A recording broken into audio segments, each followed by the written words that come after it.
Alabama is about to kick off the biggest infrastructure project in state history, and I traveled all the way down to the Gulf to see more. The plan is massive. It's priced at over $3 billion and could eventually become $5 billion. There's a new colossal bridge over the Mobile River, a miles-long, fully reconstructed bayway, and a toll system that has already made the project deeply controversial. All of it is meant to fix one problem: Interstate 10. Here, I-10 is squeezed through a constrained tunnel and across a very low coastal crossing between downtown Mobile and open water, and there are some serious issues with this. Today, we're breaking down the mega project finally kicking off, and why its impact will reach far beyond Alabama. To understand this project, you have to start with the geography. Mobile is not laid out like a normal inland city where a highway can be widened through open land. I-10 reaches downtown Mobile from the west, then immediately runs into a wall of constraints. There's the downtown street grid, the Mobile River, industrial land, and then the massive and intimidating Mobile Bay.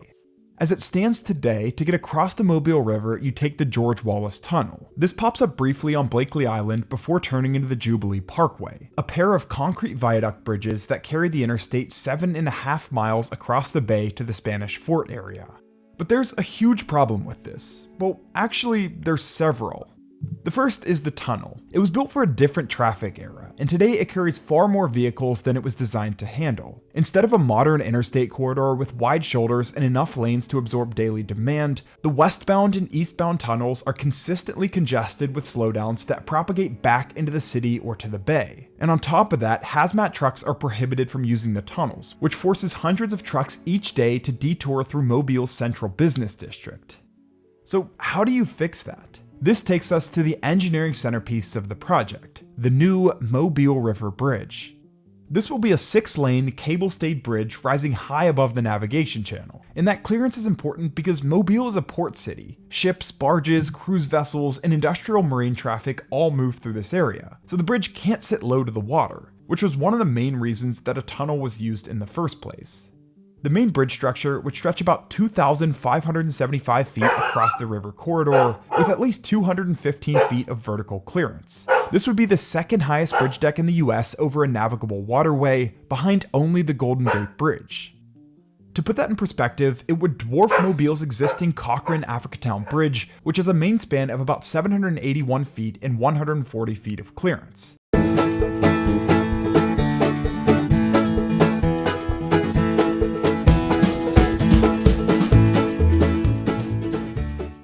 No representation is made that the quality of legal services to be provided are greater than the legal services of other lawyers.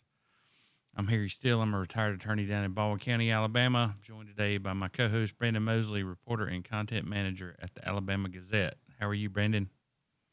I'm doing fine, Harry. How are you? I'm good. So did you get all you could stand of the explanation of why we need this bridge? I've probably done 50 articles on this bridge over the last decade. Right. They still haven't convinced me we actually need or can afford this bridge. But And would you be surprised to know that a tunnel was never considered? It was never on the table. Nobody ever asked how much it would cost. Nothing. So anyway. no, they wanted a bridge, and it has to be a bridge that the battleship New Jersey could drive under. Apparently. Well, you know that's the Africatown Bridge right over there, and a crane came down the river and hit the frickin' bridge. That crane had to be completely extended. Do you agree? To hit that bridge? Yes. It knocked a hunk of concrete. There was some operator error involved in that. Okay, well, look, I'm not afraid of heights. I just respect them. And going over that Cochrane Bridge at a sloped angle, like you're driving around Talladega in one of the corners, you know what I'm saying? 15-degree angle. Anyone who's never driven that is one of the most unique experiences in Alabama. What, Talladega or this bridge? The Africatown Bridge? The Probably Cochrane both. But yeah, definitely the bridge. Yeah. I feel much safer doing Talladega at 150 miles an hour than it's white-knuckled, man, and they're going to elevate this whole damn thing. Anyway, what a waste of money. And I mean, $3 billion so that some transfer trucks unloading cargo, which probably isn't even going anywhere in Alabama, but points beyond can get to its location 45 minutes faster than it can get there now. Okay, but one of the Spending $3 for that. it's a 20-minute video, but they go on to say that South Carolina, some other places are looking at this toll idea, and pretty soon you're not going to be able to drive from here to there without costing $40 in tolls to go to the nation's capital or somewhere, you know? Well, I mean, if it's going to be, if you're going to build a $3.2 billion bridge, you ain't ever going to get that in the gas taxes across the bridge. So it's like, okay, so tomorrow there's a special election. That's from the Alabama GOP. And if you're voting in Baldwin County tomorrow, guess what? There's one person on the ballot, or one race on the ballot, for United States Representative 1st Congressional District. And I got to think Jerry Carl's kind of got that one in the bag. you got to be careful there now. I don't know who follows her, but the outgoing vice chair of the Alabama Democratic Party has been urging Democrats, because Democrats can vote in this, to cross party lines and vote for one of Carl's opponents to keep Carl from going back to Congress. Okay, well, that sounds like a great idea. The Democrats keep wasting their time on things like that. So then 1 week before primary, ALO2 GOP candidates pitched platform at Barber County Forum, and this was in Eufaula. Who's our... You know, that one is going to be a slugfest. And is this the one where the guy didn't pay his taxes and... Yeah, the one that, you know, has the ethical issues, Rhett Marquez, has the Trump endorsement and the Katie Britt endorsement. So, yeah, he's the Katie Britt candidate. So yeah, they're from the same hometown. Expected to clean up until the November surprise about him having issues with the government.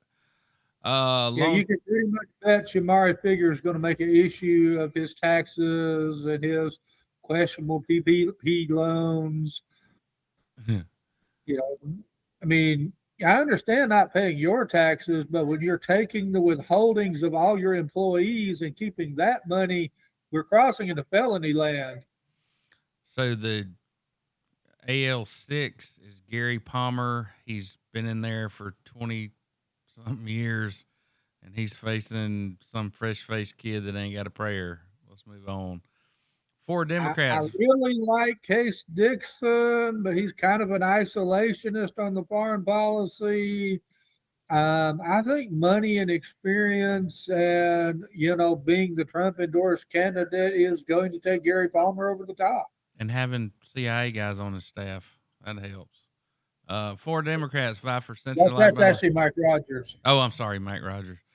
4 Democrats vie for Central Alabama congressional seat in special primary election. That's also in 6. I have not the slightest idea who's going to win that. So that's a toss-up, but they're not going to win. Anything can happen in that. They're not going to win the general, are they? Yeah, I kind of give Gary the edge in both the primary and the general. Right. 2 Republicans vie for 7th congressional district. Who is this? Amy Aiken and retired pastor Amy David Aiken from Perry. Mountain Brook. Yeah, and David Perry from down in Dallas County.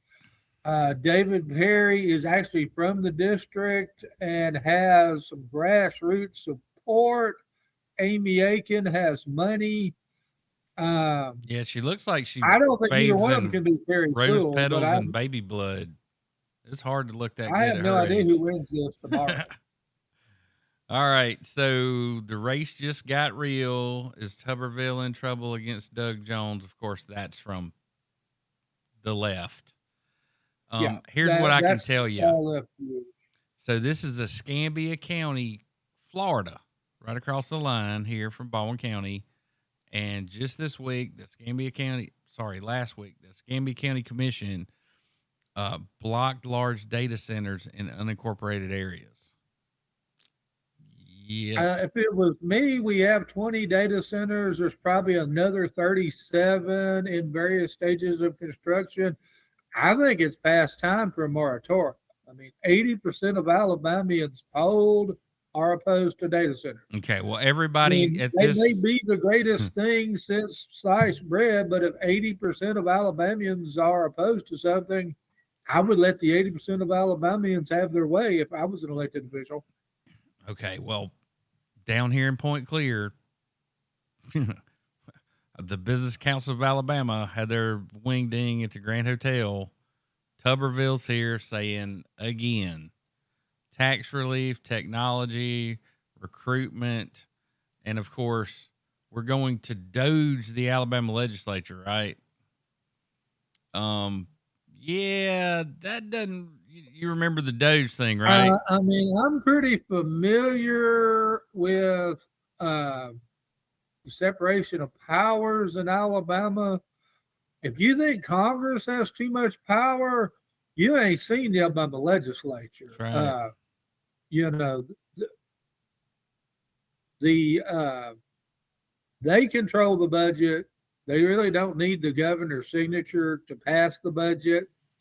I think Tubberville is going to have a lot of support for his agenda from, the Republican leadership in Montgomery. Okay.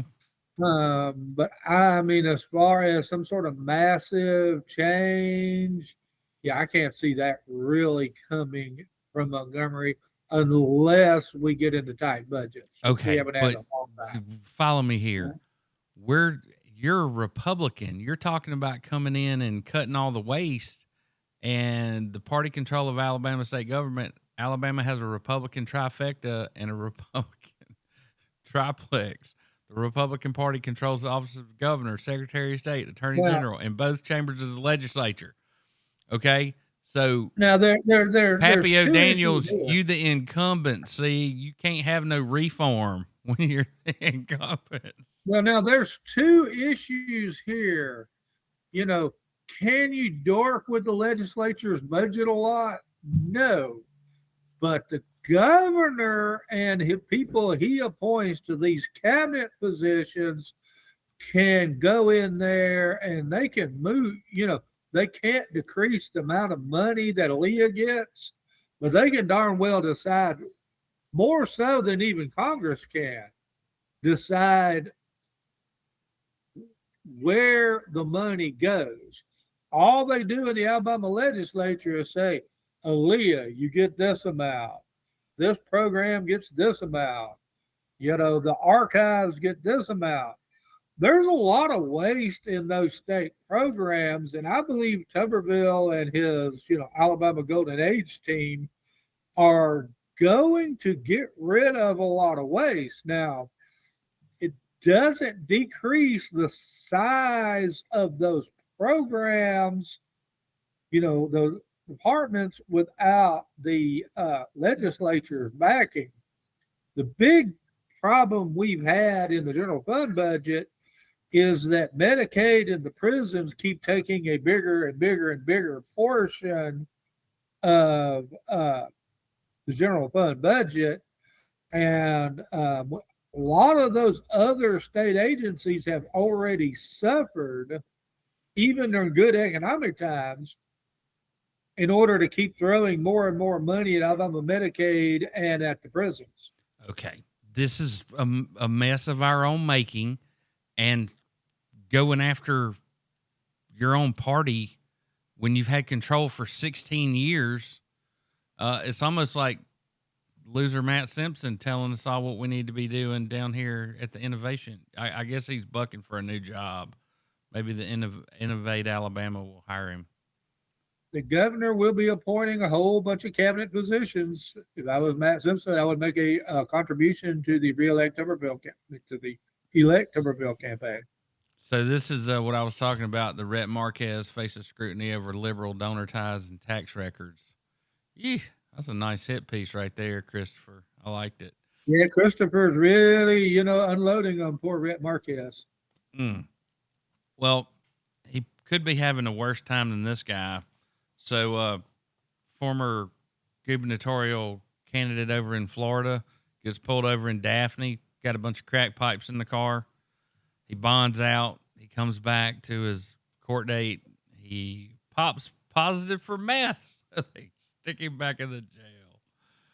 I mean, I like Ron DeSantis, but that he beat Gillum is like, no. I mean, let's be honest. That's how you know it's a uniparty when they find some guy like this. It's like running against Joe Biden.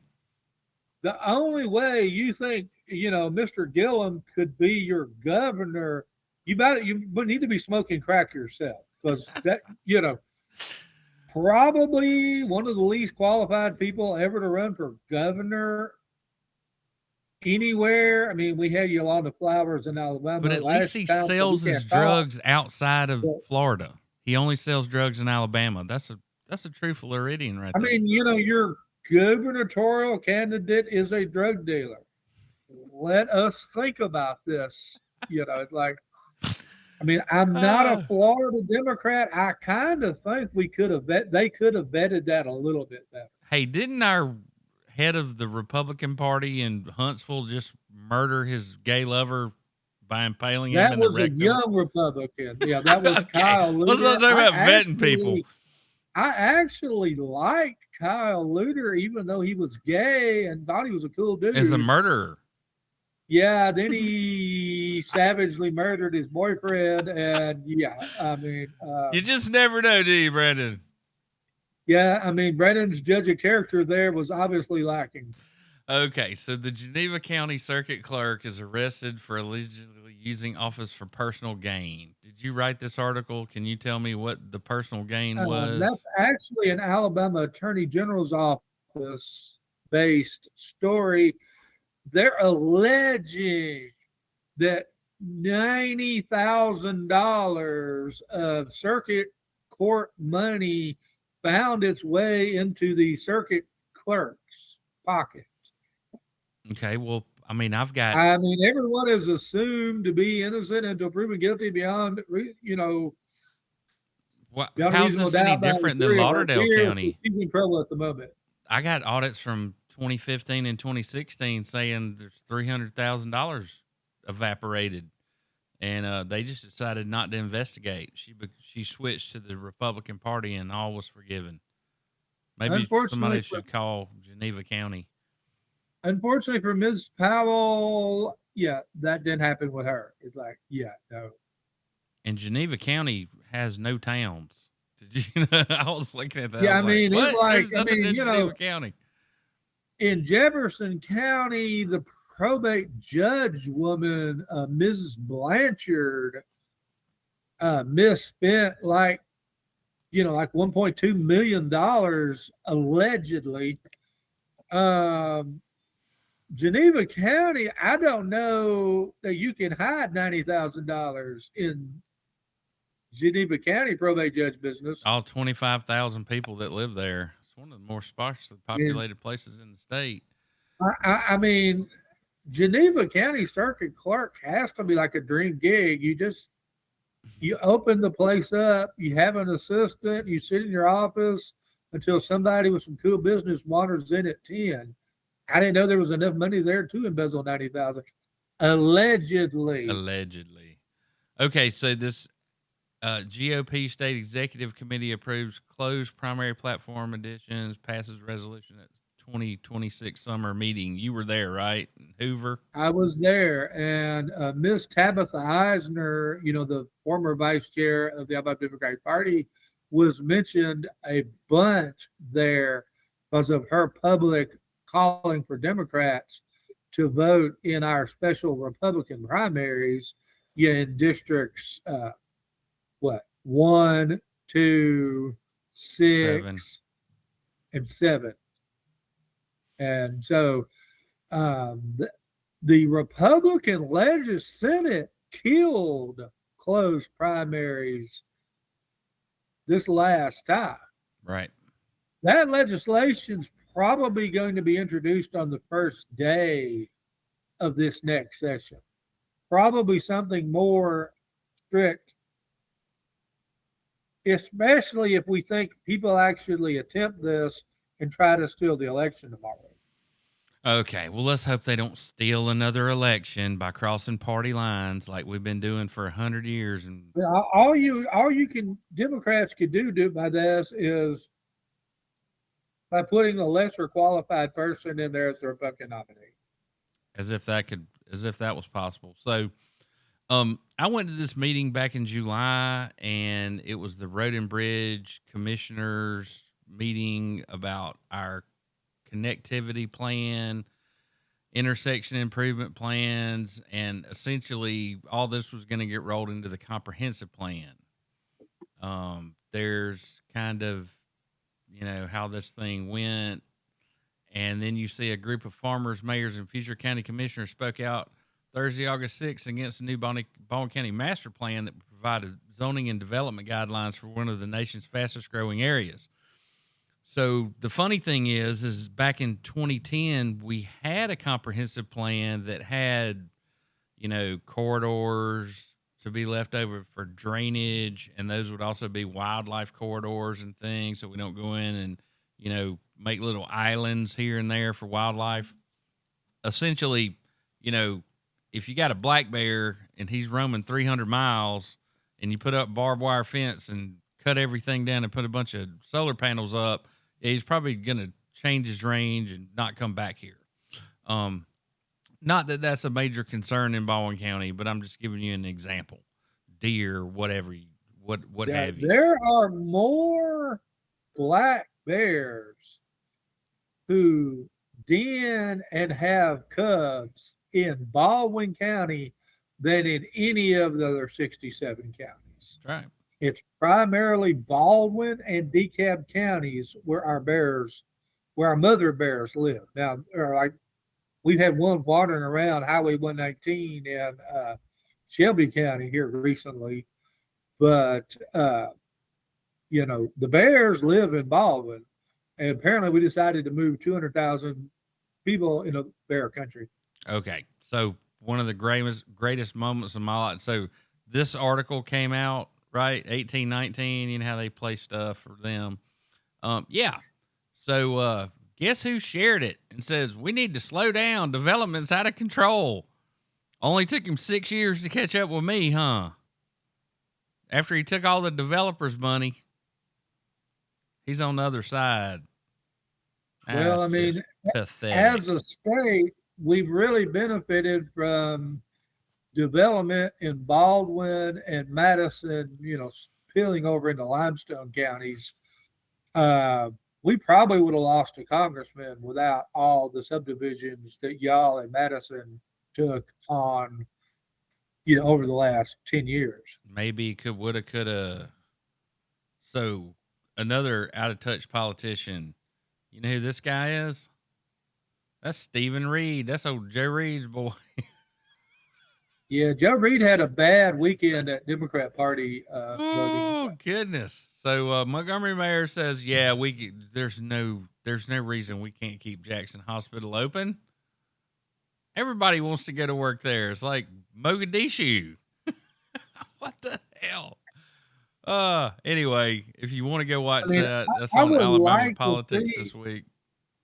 I would like to see Jackson Hospital stay open so you don't just have like one major hospital in Montgomery. What is it, Baptist? Yeah, be Baptist. Southern Boulevard. But it's a grim scenario for them to remain. Will they be open for 6 months? Yeah. I couldn't put money on that they'll still be here in 5 years. I'll put money on it. It's another one thing we bet on. So back to the flock camera stuff, man. So a bunch of, Springville officer resigned and somebody in Moody got in trouble. Polk County officer. Moody guy got fired. So there's like 25 officers in Metro Atlanta who are all accused of misuse of the flock camera system. Most of them that are getting in trouble with this, it's tracking girlfriends or wannabe girlfriends or ex-girlfriends or wives around town with the flock system. All right. So just some stuff in passing. RFK Jr. announced a new HHS policy on chemical additives in our food supply. That was just a little while ago. That happened this morning. In other news, while we're in a kinetic war on the other side of the world, Iran demands total surrender from the U.S. on Hormuz. So they want total control, and they want us to pay them a toll. Sounds familiar. Sounds like a tariff or something. Zero proof of life after McConnell discharged from hospital. Do you think it's weekend and birdies at the McConnell residence? The Chicom wife. We did see video of McConnell with his wife Elaine Chao, and he looks, I wouldn't say fit, but he's still there and he's operational now. It's operational. Okay. Will we see him back in Congress in September, October? We can hope so, but I'm not optimistic. Okay, so Brandon, you and I could be deputized. We could go plain clothes to anywhere in Gadsden and arrest 8 people in 15 minutes for drugs and get a gun, I promise you. So when I see this massive 4-month-long collaboration between law enforcement and investigation culminates in a series of simultaneous raids across the East Gadsden, resulting in multiple arrests and seizure of trafficking level illicit drugs. Just wow. The new U.S. attorney for North Alabama does live in Elwha County, so cleaning up your hometown county plays good with the home folks. So do you know old Frog? Deputy Reagan, a.k.a. the Frog. He's the new Duck Springs Elementary School SRO. Yeah, the sheriff posted all of these little ads about all the different SROs that are protecting all the different schools up there. They're all running PR campaigns. Every damn sheriff's department in this whole state, they're all running PR campaigns. Meet the SRO. Meet the SRO, the guy who's going to tell your kids about your domestic dispute last night. So, anyway, I spent several months. I mean, it's good that the children know the police. So I spent I didn't know them was any police when I was a child. Mm-hmm. I want my children to be scared to death of the police, and when they tell them to do something, they say yes sir, no sir, and that kind of stuff, and not, remember old Frog sitting there asleep in a chair half the day. So I spent a good bit of my solitude practicing for this Alabama Society of Traditional Bowmen Summer Sizzler, and let me tell you, brother, it was a sizzler. The one good thing that came out of it, I found Bennett's Archery in Wetumpka, Alabama, that have all your traditional archery needs. So while I did not win the tournament, I am going to claim the Robin Hood shot of the year. You see my arrow sitting up here in the tree, Brandon? And then over here you have, we got to zoom in a little bit. So anyway, there's the snake I shot that was up in the tree eating that baby bird. Are you supposed to be shooting at snakes in the archery competition? No. This was in the backyard when I was training for the archery competition. I'm just saying, I'm claiming snakes are our friends. They eat rodents. They're eating. That's a baby cardinal right there. Yeah. So anyway, I whacked the snake, and it turns out it didn't kill it. I let it go, and I let it eat that baby bird, but none of the others. Anyway, all I can say about the Summer Sizzler, I've been there, done that, got the T-shirt, and I'm used to going to a charity clay shoot where, cute girls ride around on a side by side with cold drinks every other station. And anyway, they had a jug of water at the turnaround. Yeah. A little Spartan for my taste. So the 40th annual Fort Mims reenactment and living history is August 29th and the 30th from 9 a.m. to 3 o'clock daily. And they posted, of course, you can go by and see Red Eagle and Seahoy's graves while you're there. Let's see, the Lollipop Guild. Let's give a little update on what's going on around here. So I don't have my hands on the information yet, but the State Supreme Court Law Library, you can go read all this for yourself, talking about the role of prosecutors and how grand jury subpoenas work, particularly I think it's Rule 17. So, typically let's say you and I had a lawsuit going, and I wanted to get my hands on your financial records. So I do a notice of discovery and tell the other side what I wanted, and it would give them 14 days to object, and then the judge would call balls and strikes and decide whether it's relevant or not, right? So let's just say there's a grand jury, or let's say there's not a grand jury, and we just want to find out some financial information on someone, so we send a grand jury subpoena to their financial institution, and it turns out there's no investigation into the person, and there's not even a grand jury impaneled who could have authorized said subpoena. So this is another law enforcement doing as they please, particularly the district attorney's office in Baldwin County. And when I get my hands on this stuff, I will show it to you. And I will tell you the names of the people involved. So this book is flying off the shelves. This is the Murray Lawrence book, Life Without Jurisdiction. There's one at the public library in Bennett, and there are a few that I have just left at fast food locations for people to enjoy. Let's see, what's going on with the Tony Kennan stuff? Oh, yeah.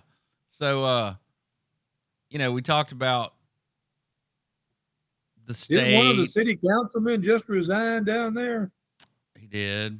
And surveillance and how it's used and how they used it to track me, right? So now, just this morning, WKRG has a link where you can see if there are flock cameras in your neighborhood. And so, anyway, do you know who Larry Ellison is? Yes. Okay, so he's the CEO of Oracle. He's like Trump's age. He's damn near 80 years old and still in charge. And he has some information for us about, law enforcement and the future of AI and this open air prison that we're building with these cameras. So anyway, if you want to do something about it, go vote. And we're going to watch a little outro of old Larry and see if he's got any wise words for us. The police will be on their best behavior because we're constantly recording, watching and recording everything that's going on. Citizens will be on their best behavior because we're constantly recording and reporting everything that's going on. And it's unimpeachable. The cars have cameras on them. I think we have a squad car here someplace.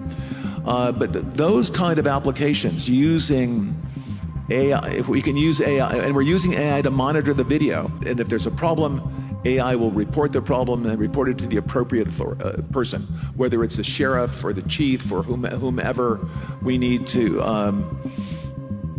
take control of the situation. We have, same thing. We have drones. We just, if there's something going on in a shopping center, and I'll stop.